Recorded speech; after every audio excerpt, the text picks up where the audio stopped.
Hello, so here we are again, Winning Edge podcast with myself, John, Rick, my usual partner in crime. So how's things been for you this week? You've been busy? All good, mate. All good. Something's going on in the UK because I'm in Manchester and the sun is shining. You might even get a bit of a reflection off my head as I we're can see recording that. this. It's looking sunnier there than it is here right now. It's been a bit cloudy, but I can't complain. Yeah, I mean, no one's going to listen to that, mate. No one's going to. No. By cloudy, I mean misty. It's like just misty in the morning, then it's sunny. Yeah. So what? So warm then, yeah. Oh yeah, it's still hot. Yeah. But yeah, mate. All good. Thank you. Here we are again, another episode. We're a little bit delayed with this one, aren't we? Because yeah, a week or so. Yeah, because we. How can I put this? We fucked it up, didn't we? We just. Well, to be fair, probably I fucked it up. I mean, I'm the one that's in charge of the fucking software, which is quite scary, really, because my level of technical knowledge is shit. So if something just doesn't work, then I am completely fucking lost. Other than turn it off and turn it on again, and that didn't fix the problem either. So yeah, last week we recorded fuck all because the record button didn't work. Yeah. I don't fucking know. Anyway. I mean, and those who know me closely will know that my level of tech capability wasn't exactly much of a helping hand to you, was it? So, No, between us, we were just sat there nodding our heads going, this doesn't work. Fucking useless. I think at the end of it became a WhatsApp message of, let's just get back on this next week, Rick, because this ain't working. Yeah, we just shit canned it, didn't we, in the end? But yeah, here we are. We're a week behind. But such is life, you kind of deal with things and you roll with the punches. And I suppose we're here to talk about training and about getting the winning edge and about mindset and how training and mindset go in together and all those kind of things. But last week, on the day we wanted to record, it was a significant day in your life, wasn't it? And a significant day in your journey, and you want to talk about this. We think this will be a great a topic to discuss. Topic is for the listeners, but also because of how these significant effects in your life shape what you do. They shape your behaviors, don't they? So I'll pass back to you. What was that significant event, and then we'll take it from there. Yeah, so, last week on the day we were actually going to record, ironically, because I think it was a Friday, it was the anniversary of my dad passing away, which is a really long fucking time ago now. So I sometimes wonder why I make a big deal of it sometimes. Some years I do, some years I don't. It was actually 38 years ago since my dad passed away. I'm 49, so do your own maths as to how young I was. But, some years are more significant than others as far as what's going on in my life, how much I kind of am thinking about it at the time, beforehand, the lead up to that day. Because obviously I know the date every year. It's like knowing your birthday, right? It's kind of coming. And some years it comes and goes. Some years I don't really, I barely think about it. And some years it's on my mind a lot more. It just depends, I think, what's going on in my own life and where I'm at. And I think recently doing this podcast, becoming one of those kind of, I don't know how to word it, but, I'm at a time in my life where and I'm sure you are a lot, kind of giving advice to younger people about their own lives, journeys, how to make things fucking happen for themselves. I'm not going to use the term success and all that shit. Just navigating, youth. For me, I'm helping a lot of people navigate, their 20s by and large, becoming good trainers, becoming hopefully good people, and finding their way through that kind of age group. 20 to 30 is, my team and those kind of people that I work with. And every now and again, I kind of think, I look back at my, I guess, life from the age of about 10 years old, maybe a bit younger, to 20, and the things that happened in that 10 years where, I mean, you've got a son in that age group, right? You look at how important, to a certain degree, that age group is. 10 years to 20, a lot fucking happens. You leave your junior school. This is in the UK, high school and shit and all that. Timing's a bit different in the US, but you leave your junior school, you go to high school. That's a big fucking leap. It was for me. My junior school was like the smallest school on earth, right? So when I left my junior school, one class was the whole year. So it wasn't like there's, when you go to high school, there's like X amount of classes and then this is your whole year. There's like maybe 100 people in your year, right? We had one class. It was an old school, little school. In fact, the school used to be a church, I believe. So our whole year was one class. So like 20 odd people. And then you go to high school, and I go to a high school, and all of a sudden it's people from all sorts of different schools that came from much bigger schools, much bigger pools of people. And you're thrust in as like me and a couple of other people from our school go to high school, like, fuck, this is a whole new fucking world. I've got to try and navigate and become a part of and a piece of, and where do I fit? And then you leave school within that 10-year block as well and get a fucking job and start living a real life and growing up, unless you went to college and university. So that 10-year span for me was in some ways very different than a lot of other people's 10-year span. When I look at, my dad passing away from cancer, I actually looked at the years, and I never really thought about this before, but it was only 8 years after my dad died of cancer that I got diagnosed with cancer. So within that 10-year block that I'm talking about, all these things happened, along with two very big significant things in my life. And I try and look back sometimes and go, fuck, how did that shit shape me? What did I maybe miss out on and lose? And what did I maybe gain through those experiences?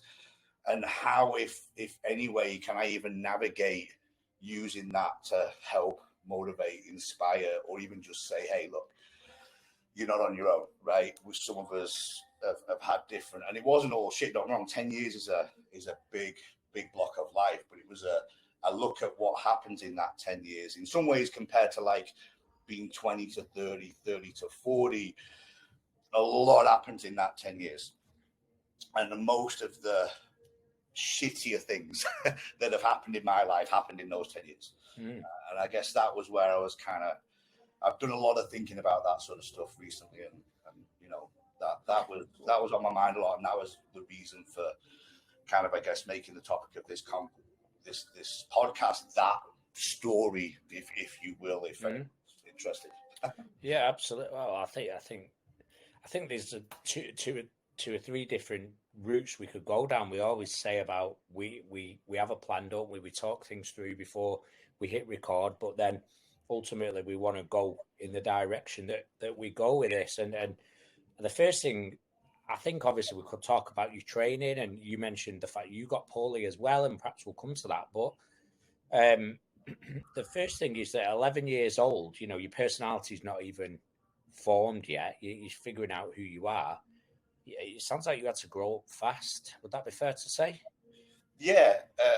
I mean, it's, I think, to kind of just, I guess, backdrop the story pre, my dad passed. And I think, from probably, my dad was sick for a few years. So it wasn't like he got cancer, died immediately, kind of fought it a lot. And one thing that I remember vividly, and selfishly in some ways, because as a kid, no matter how sick my dad got, I never believed he was going to die. It was still a shock when he passed away. And if I go through the story as an adult and explain what happened and how he ended up looking, and it was fucking obvious. As an adult, I'd have been like, okay, fuck, he's only got a few months left or a few weeks, whatever. But as a kid, you don't really believe that. And my mum was quite good at kind of in some ways hiding it a little bit. So I remember, junior school, you'll remember this year, we finished school at like 3:15, 3:20. And we'd all usually go and play football after school, so, and we lived quite close to the house, we didn't need picking up. We were only 9-10 years old, but we'd walk home, we'd stay on the school field, usually play football and then go home. And when my dad first started to get sick, I grew up in Blackpool, as I've mentioned, which is about 45-minute drive. Back then there wasn't as much traffic to Manchester, and there was no cancer wards, hospitals, or anything in Blackpool. So Christie's, which you'll know well in Manchester, was the only place. So my dad was in Christie's, and my mum would pick up me and my brother after school every day to go and visit my dad. Between the ages, a bit on and off, but between the ages of like 9, 10, and then 11. So even that starting point, when all the other kids were hanging out after school, playing football and doing their thing, me and my brother were like, okay, mum's here, jump in the car, hours drive to Manchester. And even then, didn't really know the severity of what was fully going on, didn't really understand cancer and how any of that worked, just knew my dad was sick. So you'd run in, mum would be like, run in, say hello to your dad. I'd have the football under my arm. Me and my brother would go outside and play fucking football for an hour. So even visiting my dad was like, couldn't get in and out the hospital ward quick enough. Yeah. Hey, how's it going? Quick hug, and out and play football. And my mum would have to come and grab us and be like, hey, we're leaving now. Say goodbye to your dad. Yeah. Right. And, looking back at that age, I wouldn't have done anything differently. What am I going to do? Sit in a room and, glad I didn't really understand what was going on. And my dad was very good at, my mum would sometimes make a bigger deal. Like, look, we've come all this way, spend some time with your dad. My dad would be like, no, let him go and play. Like, I won't fucking sit here and look at me being sick. So you were like, what, 10-year-old, 9-year-old? At the time? 9 and 10. I mean, from what I believe, without really trying to dig into the dates and stuff, like the whole process from him getting sick, going into hospital, then they thought he was getting better. They sent him home. And I remember him being at home for a little while. And that was the only time when I kind of started to realize something was really wrong because, as most of you probably know, cancer spreads up the body. And it finally started to attack his brain. And that's when he started to really change. My dad disciplined us quite hard, but never in his life did he hit us. And he was a fucking clean freak. He decorated the house every single year from top to bottom. House was clean, spotless, in a way that re-fucking wallpaper, retile, do everything. The car. He was a mechanic, right? So he grew up. He was a farmer originally, and then he was a mechanic by trade. So he just did everything. Like the car never went to a garage, right? He serviced at home. He fixed everything himself. It was like meticulous with, Sunday morning would be mow the lawn, like just plan. His whole life was fucking fixing shit, basically. And no sooner did he fucking finished, he'd start again the next year, right? So, when he started to get really sick and he was also at home, there's a few things that went on whereby my mum had got a couple of dogs for some fucking random reason, and I don't know why she did that because it's not a good time to have them, but the dogs wrecked the fucking house. And we come in, me and my brother come in from school, and there's shit everywhere. My dad's just kind of sat there ignoring it. And I'm like, that's not him. And then another time, me and my brother were fucking arguing and fighting and doing something or whatever. And my dad fucking blew up, chased us around the fucking house, grabbed my brother. I got away. I don't know where the fuck I ran off to, but I remember him hitting my brother. My mum came in and was like, fuck, what's going on? What are you doing? And I think those were a couple of turning points at home when my mum was like, okay, he's not fit to be at home and be at home on his own. And when you've not lived through, everyone's cancer story is a little different, but when you've not lived through the stages of cancer and what happens to an individual, you really don't know. People see people going for chemo, they see the end, they don't see the fucking build up. They don't see the hard work of when the hospitals are in that in-between phase of, we're not sure there's much we can do for him now. They've got to go and have your chemo. You can be at home as long as everything's okay, but we kind of realized that once they'd gone to his brain, he just changed as a person. It wasn't really my dad anymore. And then the next step, so that was a phase of him being at home. So there was the phase of going to Manchester and back nearly every day. Then he was back home for a little while. And then one thing again, as a kid, I didn't know. I didn't understand what a hospice was. I just thought it was a really fancy fucking hospital. I thought, oh, this place is nice compared to Christie's, right? Because all of a sudden they moved into a hospice, which was a little closer in a place called Bispham. It was like 20 minutes outside Blackpool. But it was really fucking nice. So all of a sudden, my mum, we go back to getting picked up from school. We'll go to the hospice at night. And same thing. By this point, my dad's got no hair left. his head's swollen up, his eyesight's almost gone. So he's like wearing glasses but couldn't really see anything. And this was the point where, as an adult, I would have been like, okay, this is near the end. Yeah. But as a kid, I'm just like, well, this is part of the process of getting better, right? I still naively didn't think he was going to pass away. It wasn't a topic of conversation. My mum never brought it up. My mum never prepared us for, hey, this might happen. And my dad just didn't let on anything. Everything was just about, let him go out and play. So again, same thing. We get picked up, we go to the hospice, me and my brother. Hey, Dad, outside, play. For an hour or so, my mum, kids, come on in, fucking say goodbye to your dad, go home, right? And that was our life for a few years. And then, obviously, the one night, for whatever reason, me and my brother didn't go to the hospice. I just remember my mum coming home quite late and kind of being like, I've got something, come into the living room, I've got something I need to tell you. And that was the time when she said, your dad passed away this evening. And, again, it was just, I can't really explain it. For me, it was very surreal. I don't want to say I didn't acknowledge it, but I didn't know how to have any emotion about it. I didn't know how to get upset. I didn't know how to cry. I don't know. I just bottled everything up and kind of dealt with that. And I was in that stage, I was transitioning to high school. So it was my first year in high school, and that took me into getting into all sorts of different trouble, because kids can be fucking arseholes, right? I mean, you don't ever want to think that. You look back and think, especially in the UK, I think how fucking awful we were as kids and the shit we'd say to each other. I remember a couple of kids I can't remember the wording, and I can't remember, but you're literally laughing, that my dad had fucking passed away, because obviously, and I got into a few fights because of that, because the minute someone said something, I'd fucking explode. I won some, lost some, but I didn't care who they were. I'd just fucking go at it, lose or win or whatever.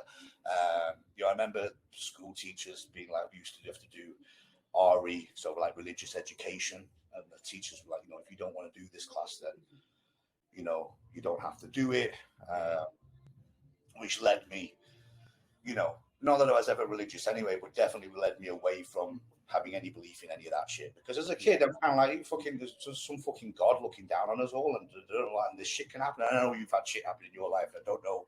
I won't get into religion because, it's a whole other thing. But, that very much, set my mind on, that's bullshit, Yeah. Someone's here to fucking protect us all and make us all feel, and then you can let this shit happen. Yeah. As a kid, you're like, there's no one more important than your mum and dad as a kid, right? And as a male kid, for me, I was very close to my dad. So there's, as much as, I love my mum, don't get me wrong, my dad was the fucking, the hero of the fucking house. And as a kid, your mum's just kind of your mum, the one that runs around nagging and making you do shit.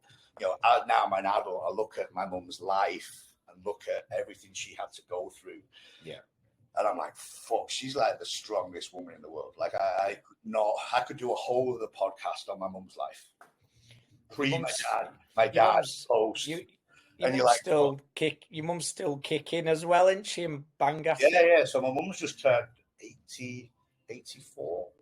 Amazing. And it's things like that as you get older, you look at the years. Like when I was a kid and in my early, late teens, early 20s, and I'd say to people, my dad passed away at 47. It actually felt quite old. Like, well, he had not had most of his life, but in my head as a 20-year-old, that seemed a long time away. And then when you actually become that age, which I now am, I'm older, I remember hitting 47 and being like, fuck, like that, my dad's life was done 2 years ago for me. And I'm just like, what shit I want to do. I've got so many things I need to, I've got so much fucking life left to live. Like 47, actually looking back now, I'm like, that's no age. Yeah. I look at the life that I guess my mum and dad were probably planning that they never ended up having. And you think, fuck, when I talk about life being short and I talk about these sort of things, I think I had it very much from my own perspective when I got sick at 19, 20 years old myself. That created a life is short attitude. And then now looking back, even at my age now, you're like, fuck, life is short. You don't really know what's around the corner. And when I look at things that have happened, you go, fuck, that's like, I'd be in no fucking state to leave this planet right now. like I'm like, there's fucking no way. Like, I'd like to think there's a point when we get to, I don't know what age, 80, 90, whatever it might fucking be, where I'm like, I'm fucking done. Nothing left I want to do. There's nothing, it is what it is, and I'm old, and my time's fucking gone, and I'm at peace with that. But fuck, I'm not at peace with it in my fucking late 40s. Yeah. Right? There's nowhere, and it shapes your thoughts a little bit. So, that was kind of the process I went through from sort of 9, 10, 11, and then into high school was really just, I guess, get on with it process. High school's fucking hard. Yeah. You know that in the UK, going through high school is not an easy. It's it can be a very tough and not nice place to be if you don't work out where you fit. Yeah. Are you one of the kids that's getting more bullied? Are you one of the kids that's more top of the food chain? Are you somewhere in the middle? Are you one of the cool kids? Are you not? And you're trying to kind of fit in with all this. And I obviously went through a phase of, without my dad being around, there was not really any. As tough as my mum was, there was no authority. I wasn't scared of my mum. Yeah. I mean, I was what she hit me once for something I can't remember what. I was like, whoa, fucking hell. I don't know what I said or did, but it clearly wasn't fucking cool. But I definitely went through school, first of all, navigating where I sat in things, but also having zero authority. My cool thing was I appeared to be able to do what I want. Yeah. To other people. But that was basically me being a dick going, well, no one at home can stop me. No one's going to tell me. The other kids were like, I've got to be home for 7. I've got to be in for 8. Yeah. My cool thing was I stay out all night for 1. Which appeared cool, but was a really knobhead thing to fucking do. You know what I mean? But, so, you got sick, all right? Yeah. And by my maths at what, 19, 18, yeah. 19? Oh, 19... I was late. I was nearly 20, and I guess funny story. So, the way it all happened, I used to drive a forklift truck. The job I had was driving a forklift truck, and at the time, it was at night, so it was nights. And actually, I was working in a small place just outside Liverpool, Ormskirk. So again, going back. Fucking rough. I've lived and worked and been in some rougher environments, and I think people realize they see me in LA and think, "Fucking hell, easy life to do this." Like, well, no. I mean, look, back then, I grew up, and one thing my dad did leave me with was just fucking work. I didn't leave school with any, because I was a dickhead at school. I didn't leave school with any qualifications. Left school at 15, and my thing was like, well, I'm just going to work. I'll just get a job. As long as I get a job, earn money. So anyway, this particular job I had a few jobs when I left school. I tried being a mechanic. I wanted to do that because my dad was a mechanic, and then I realised I fucking hated being a mechanic, and it wasn't me. I've crossed that off my list. I've got that on my list here, but I'm gonna leave it on because I wanted to just mention. I'm never going to be able to fix your fucking car. Don't stop stealing me thunder. We can't even turn a fucking. Can't turn a computer on record. Never mind fix a car anymore. Exactly. So, look, we can come back to that. I've got some funny, again, whole of the fucking podcast about being. Yeah. So anyway, at the time I'd left doing that, and I got this job in a big warehouse. I worked nights, which for being an 18, 19-year-old was good money working at night. So I was opposite to all my friends. I worked Sunday night to Thursday night, and then I had Friday, Saturday off. And I'd drive in the I don't know how I used to get there and back. Like, I had no tax, no insurance, fucking shitty Fiesta. Right, but again, for me, it was I've got to go to fucking work. Yeah, I'd put £5 petrol in. To get to work. I'd be driving home at 4 a.m., 5 a.m. in the morning with it on the red light. On the red. Was it 4-gear Fiesta? Was it a Fiesta Popular, something like that? A fucking day in it to get to work and back. But again, it was like work was a thing. Like, I never had any problem working hard. I understood from a very young age that the only way I was going to make money is to have a fucking job. Like, the thought of not working never entered my head. And no matter how fucking hammered or whatever we got at weekends and shit, always went to work on a Monday.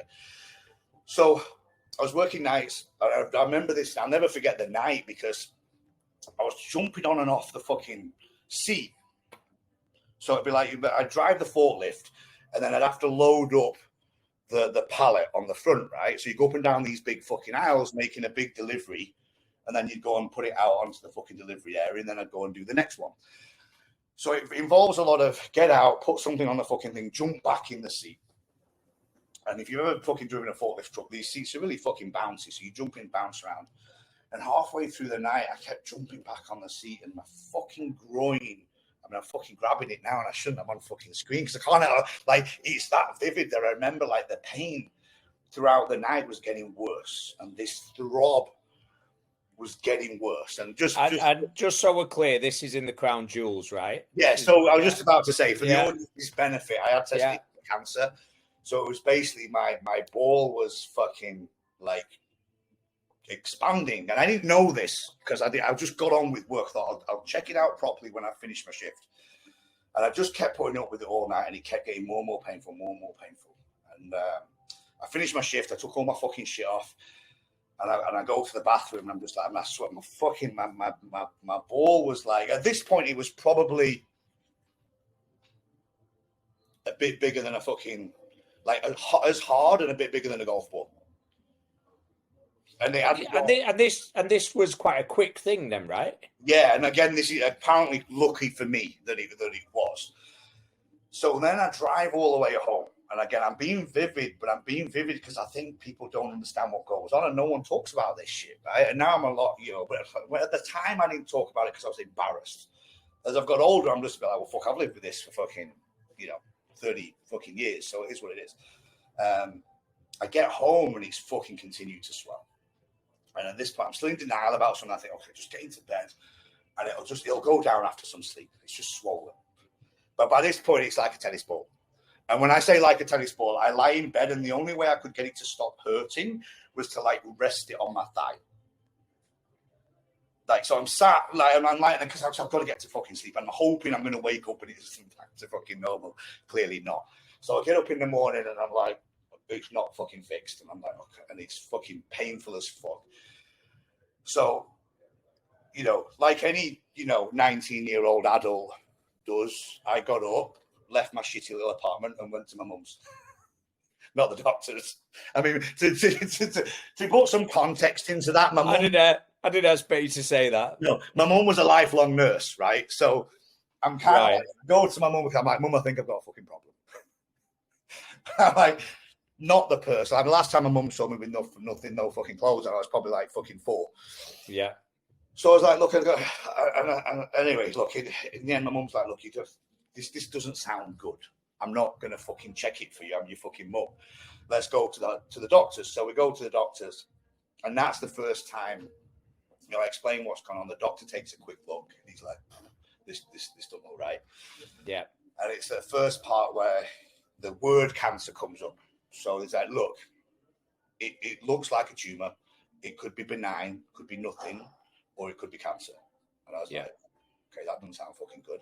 Yeah. But again, back then as a kid, my way of dealing with things was not to deal with things. If I'm perfectly honest, it was to, okay, well, how do I fix it? And I ain't got time to think about this. I ain't got time for any of this shit. What do I need to do about it? So they send me to the hospital to have the proper scans.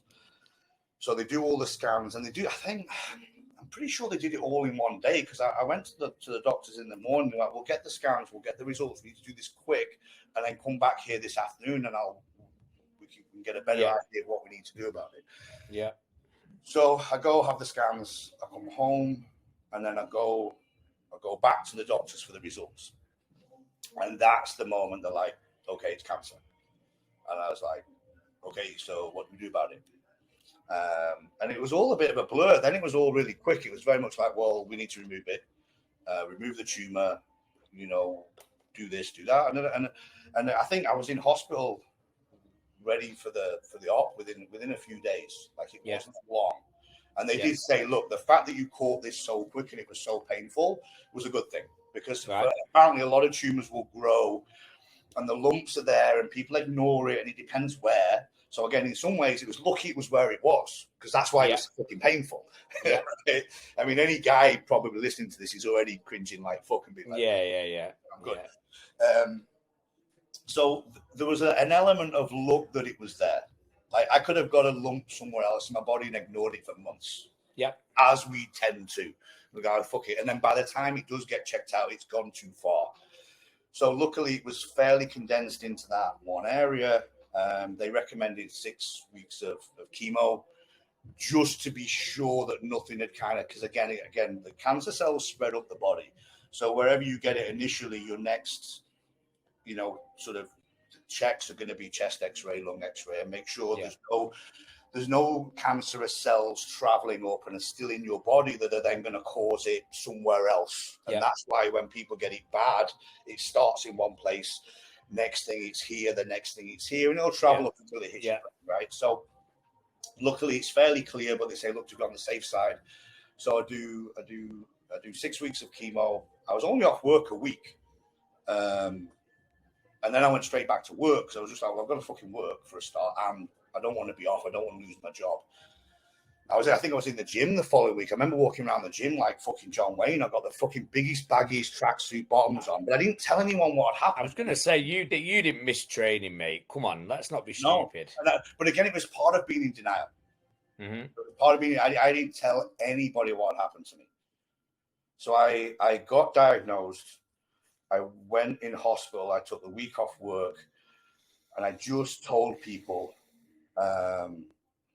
that I'd had an operation, and I didn't tell anyone what happened. Yeah, and I didn't open up and tell anyone that had happened probably for quite a few years. Was that embarrassment? Was it fear? Was it what was the reasons for that? Probably. I'll be honest, and it's actually embarrassing to say that it was embarrassment now as an adult. But yeah, it was embarrassment. I didn't know how to explain what I'd had to have removed, even though if I didn't have it removed, I would have died.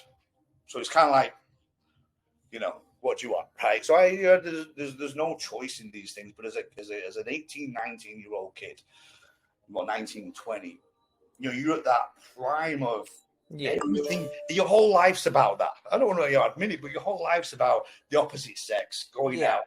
Your manly. Everything's embarrassing as well, isn't it? Everything's embarrassing. Yeah, so I just chose not to talk about it. I chose that people like, oh, hey, what was you in hospital for? What's that? And I just make sure until people stopped asking. And luckily, because I didn't have a long phase of chemo, I didn't lose my hair or anything. So again, there was no obvious signs. It was just a 6-week blast to make sure nothing had spread, and then life in some ways, got back to normal. I was just like, fuck it, right?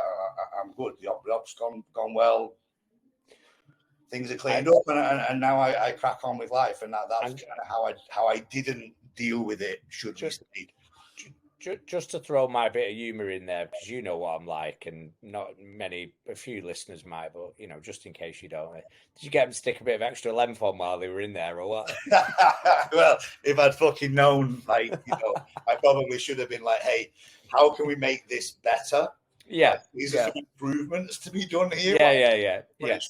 But yeah, no, absolutely. Fucking hell, they could have done a bit. They could have fucking done me a favor. Yeah, could have helped you out a bit. You know what I mean? Tough enough. Like, let me wake up with an improvement. Yeah, good. But no, they don't think that. So, all jokes aside, you've had major operation, major illness. Fingers crossed, you've been all right ever since. Yeah, but. You were training anyway, weren't you? And I think it's the right time to bring this in. But did this then play a role in your life of training? Because you have dedicated your life to training afterwards. So did your dad and did the illness, either or both, have any bearing on the decisions you made in your life with training? I think that's a really tough one to answer because, like you said, I was already training. Exercise and sport was already a big part of my life. My dad got me into sport, at a young age anyway. And I think, if I'm honest, the training and the sport and the competing I had two escapisms. One was training because I fucking loved it. And I loved, competing and stuff. But my dark side was the getting smashed. So if I had this thing, and I look back and I'm like, fucking hell, I don't know how I managed both. I know obviously one affected the other a lot, and who knows? I don't think I was ever talented enough to have made anything more of my life from a sporting standpoint. But the fact that I love fucking going out and getting wasted at the same time didn't really fucking help. So I end up in this life where somehow, and probably this is why I'm so tired as an old person, I don't know, because I went through 10 years, especially my 20s, of vigorously fucking training for sport, getting very fucking drunk at weekends, amongst other things, and never missing a day of work. And I look back at that and go, how the fuck did I manage that? But again, you know, I've talked about this recently to a few people, and there was a very, I grew up with very good morals, luckily, and I think they came from my dad, they came from my mum, definitely. And for all the bullshit I've done, all the mistakes I've done, all the not very nice things I did, especially during that time from like 20 years onwards, there was always a moralistic thing that drew me back to something. I've got to get up for work. I don't care how fucking smashed I am. I've got to go to work on a Monday. I've got to, you know, and again, there was an element of, even in those three environments, I don't want to say I was looking for like a father figure replacement, whatever, to my dad. But when it comes to going out, I hung out with older guys. Yep. So I was like 19, 20, and I was going out and hanging out with 25-year-olds that were into a lot of dodgy shit. But that was exciting to me at that age, right? Looking back, it's fucking stupid. But it was exciting to me at that age. I wanted to be a bit of a part of that. I wanted to be seen with those guys. Like at 20 years old, I could walk in the local pub, no fucker mess with me. Not because I was the hardest guy in the fucking world, but because they knew who I knew.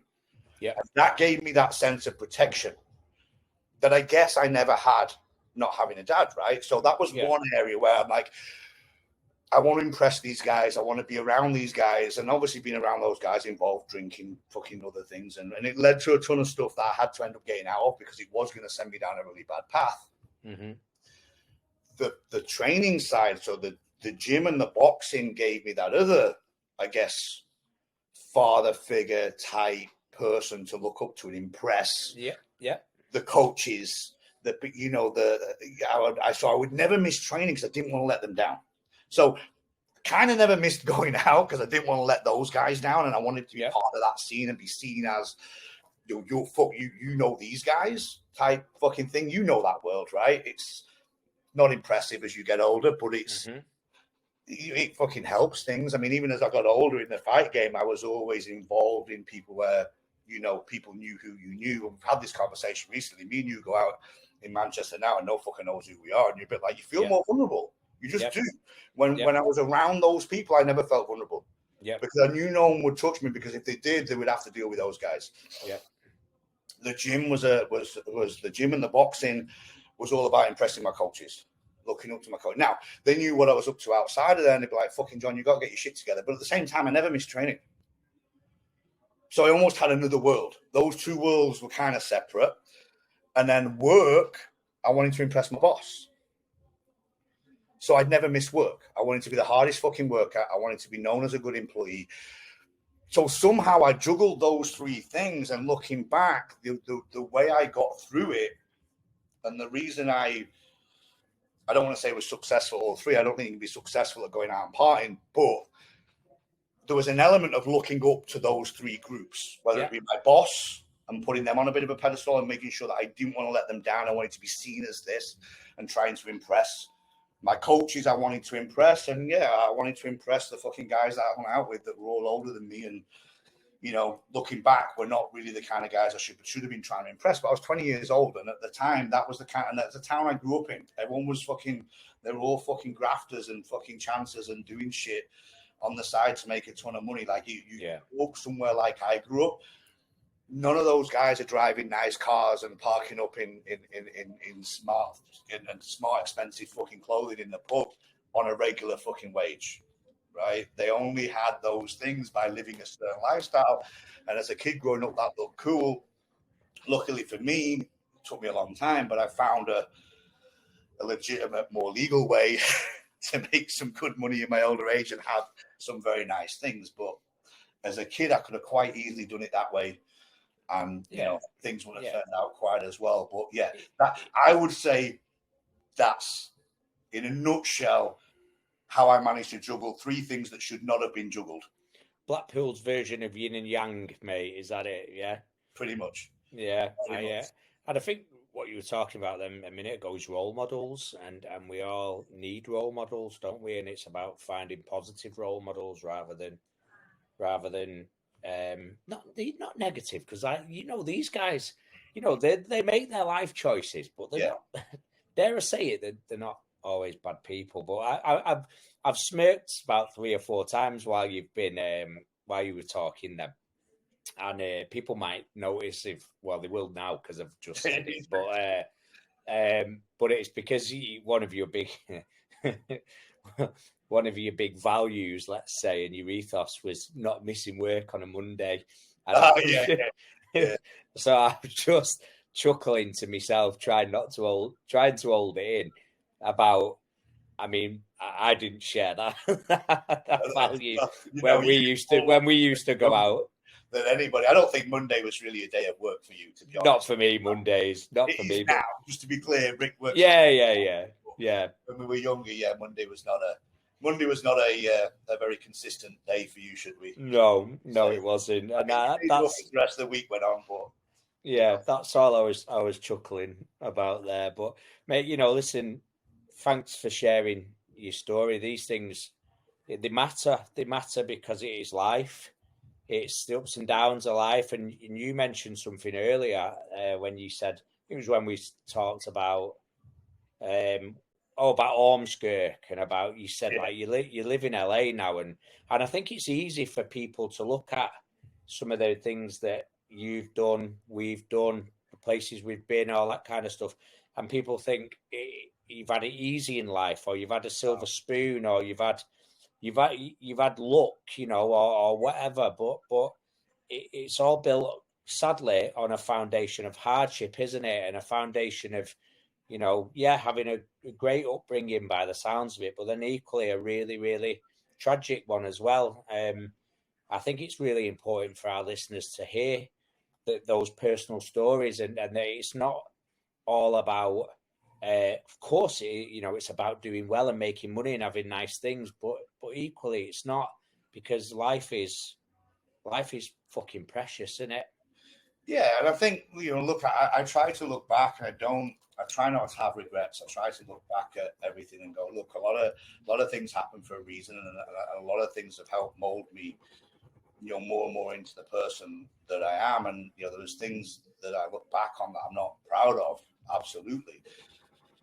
But like I said, I think about some things, and there's so many little things that sometimes I've almost forgotten. Right? I remember when I was working in Ormskirk for a while. I was homeless for a little while, and I was squatting.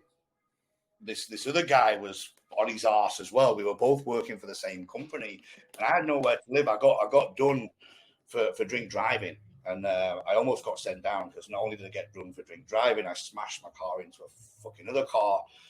My car was full of drugs that I was using for the next night, that I was supposed to pass on to other people. And anyway, it was a bad scenario. And that was probably the peak of things of me having to turn my life around, because at that point it was like, okay, this is fucked. Not only was I was borrowing my mum's car, it wasn't even my car.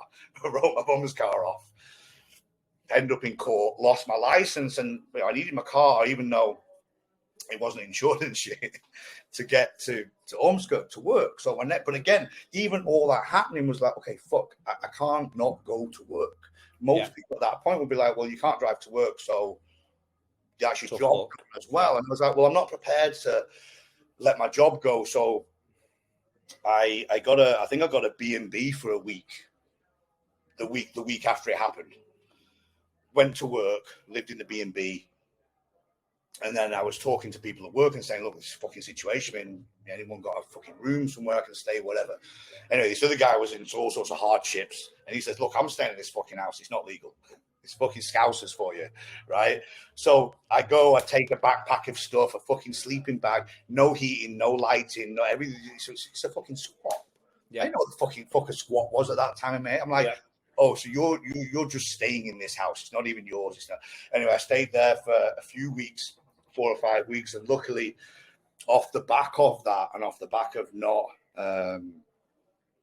quitting my job and not ending up with nothing, a guy that used to work for that company was running a comment. I used to drop stuff off there every now and again. There was another warehouse company under the same sort of umbrella, and he was looking for someone it was in St Anne's, so it was much closer to Blackpool. I could fucking get a bus there or whatever. Yeah. He didn't know about my situation, but he was like, look, you fucking drive an hour there and back to work every day. I'm needing someone. Do you want to come and work for me? Yeah. And he, spoke to the bosses. They all knew each other. I'm like, look, can I take John and have him work for me? And they knew nothing about the background and what was going on, but that allowed me to move back to Blackpool properly, get a job there. I got myself a little apartment, and that got me out of that whole fucking mess, if you will. Who knows where that would have gone if that hadn't have happened? But again, it's just those opportunistic, like the fact that I didn't give up on my job when most would, without any means to get there, opened up the door for another job that got me back to Blackpool, that got me back in a situation where, okay, now I can fucking cycle to work if I need to. Yeah. Things are all good again, and I can rebuild from there. And then anyway, the fitness industry happened literally not very long after that, because that's when I knew, fuck, I can't do this shit any longer. But so yeah, for me, everything's always been circumstantial, and the fact that I somehow stuck strong to a certain few morals throughout all the shit stuff that I did, we talked about on previous podcasts, those were the things that somehow opened a fucking door. And my life lesson has always been, to a certain degree, and I say it to the people, just somehow find a way to keep fucking going, because something will turn around. If you give up, you're fucked. Yeah, I totally agree. No surrender. There's no quit. And I think, I mentioned before about a bit about yin and yang and a bit about mindset and all that kind of stuff, because that's what we're here to talk about, isn't it? I love when people talk about manifesting, and I believe in all that stuff. We both we both do. We've spoken about this, and we'll speak about it again, no doubt. But manifesting and do the work, and everything that you've said there is a foundation of hard work. There's always been a foundation of hard work, and I think that's the biggest lesson I've taken from listening today, is that life will sometimes deal you a shit hand, but you have to carry on, and there's a million reasons to quit or not turn up to work or not show up in anything you do, but you have to keep working hard and you have to keep plowing forward. Nobody is going to pay your bills for you, are they?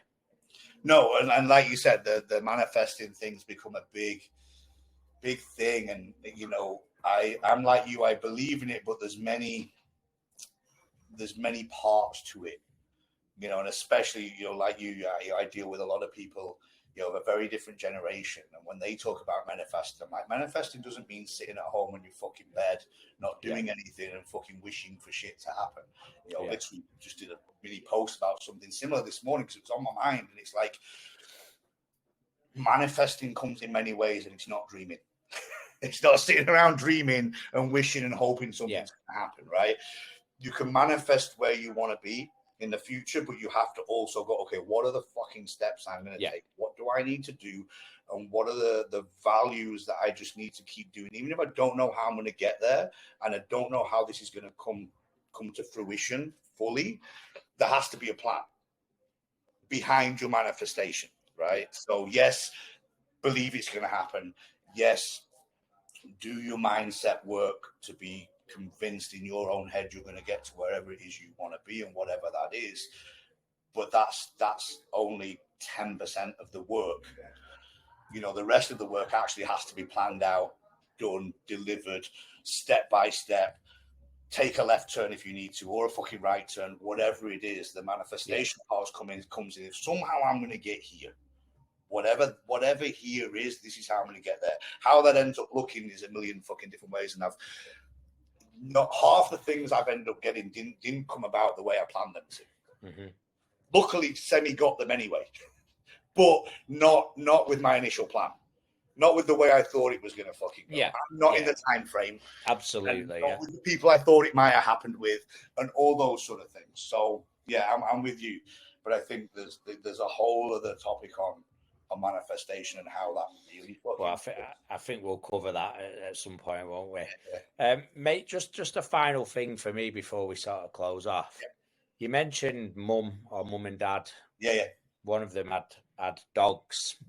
Right. I've got it on my notes here. You've got some dogs now, haven't you? Yeah. Yeah, he posted about him the other day. They're fucking nuts. Look, I love my fucking dogs. They're crazy. I've got a couple. One's a pit bull, full kind of pit bull. They get bad fucking rep, but they're great dogs. The other one's like a bulldog pit bull fucking mix, but they're both nuts. But no, I love them to bits, but they're fucking hard work. Like I somehow managed to pick two of the dogs that are just the least chilled dogs. Yeah, and they're a lot of work, a lot of energy, but I take a lot from like. You know, I've never been a big animal fucking lover. I fucking barely look after but myself. you've got two massive dogs. Yeah, I fucking hate it. Like, I have put off having pets my whole life because I'm just like, oh, fucking, I ain't got time to take them for a walk. I've not got time to feed them. It's all about me. Like, I ain't got time for any of this shit. And then we got them, and you kind of, you know, there's an element sometimes where you can just sit back with pets and animals and kind of see that level of simplicity that animals bring to the world. And that level of like unconditional, you know, love. All you got to do is fucking feed them. Yeah. For a bit of a walk, and they look at you every day you walk in. They look at you like the fucking greatest human being on earth. They might piss on you every now and again, but you know, even then they look at you as if to be like, "Well, did you not like that?" Yeah. So, yeah, they're kind of good. They when they're not being annoying, they can bring a little bit of peace to your life. You sit around and all can be falling around, you know, around you, and you sometimes look at them on the sofa and go, shit's not that bad. Yeah. You know, I mean, I can't lie. When you post videos of them terrorizing you, it fucking makes my day. I'm not gonna lie. Oh, they're fucking. So, it's a double-edged sword. They're fucking crazy and they can be annoying. But yeah, I wouldn't. I almost fucking got another one the other day. Long story. Yeah. Well.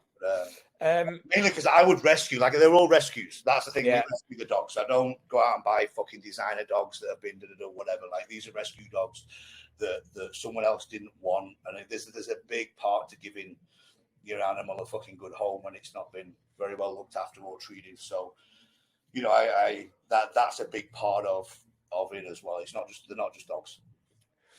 Yeah. We've gone off on a few different tangents today, and I wasn't expecting the dog comment. I'm like, oh, what the fuck? I'm just sat here writing me notes and writing things that I think would spring to my mind. But I think to close off, mate, I think you know, thanks for sharing your story. I think it's really relevant. I think there's a lot in there for all of us. I'm sure your dad would be super proud of you, and not just because of the materialistic things or even anything to do with career. I think it's about values, and I think turning your life around when it could easily have gone down the wrong path, could easily have lived a very different life. That's the harder choices. So, you know, I'm sure he'd be super proud of that, super proud of who you are. Gym owner, dog lover. That's it. That's going to go on my tombstone.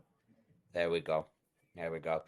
So remember that. Hopefully, you know, you might have to write it because you. I was going to say, if you live longer than me, then just remember that slogan because you know, it might come in handy. I can't see that, but anyway. I don't know. But... Yeah, well, you're knocking on a bit now, though, aren't you, mate? So you never know. So yeah. Thanks for today. Thanks for being vulnerable and honest with everybody. This has been the Winning Edge podcast. I'm Rick. This is John. If there's anything else from you, mate. No, all good. Thank you for this. Hopefully this is, you know, for anyone having gone through any of this sort of stuff or going through any of that sort of stuff at the moment. If there's any similarities, anything that fucking makes you realize you're not alone on this fucking shit, then hopefully that kind of helps a little bit. But that's it from me. Love it. Well, someone's smashing barbells in the background there. So, yeah. All right, guys. Till next time, take it easy. We'll see you soon. See you later. Bye.